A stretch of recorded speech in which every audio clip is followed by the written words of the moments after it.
I had a conversation with one of my sons when he was only 6 years old, already then a super communicator.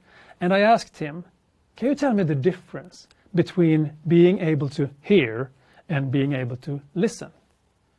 And he looked at me and he said, you're the consultant, you should know.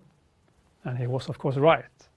And at that point, I wanted to share something with him. I wanted to share, for instance, the time when I was an MC and I was supposed to handle this award ceremony right after dinner.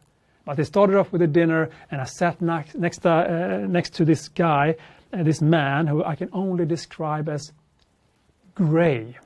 His clothes were gray, his hair was gray, and his face and his skin was gray. He was gray. I didn't find any charisma at all with this guy.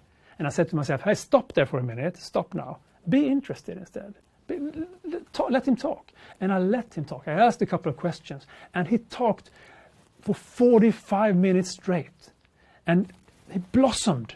He became all the colors in the world when he could talk about his passion and when he got the gift of somebody actually lending an ear to him.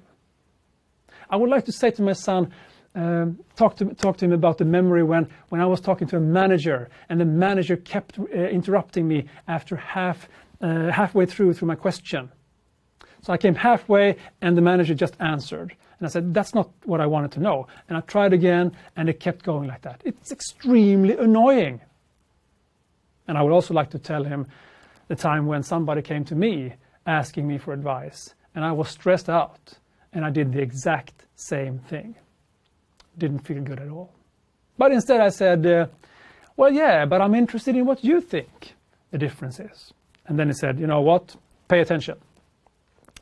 To be able to hear is only to not be deaf. To register sound waves, I guess. But to listen, that is when you really try to understand the other person. Do you get it? I looked at my son for 3 full seconds before I said, welcome to the company, my son. I bet that you also have been in a situation where you have heard but not listened. Now, let's focus on the listening skills, because that creates the superpower of empathy. And empathy is what you need if you want to create trust, if you want to create loyalty, if you want to create great results.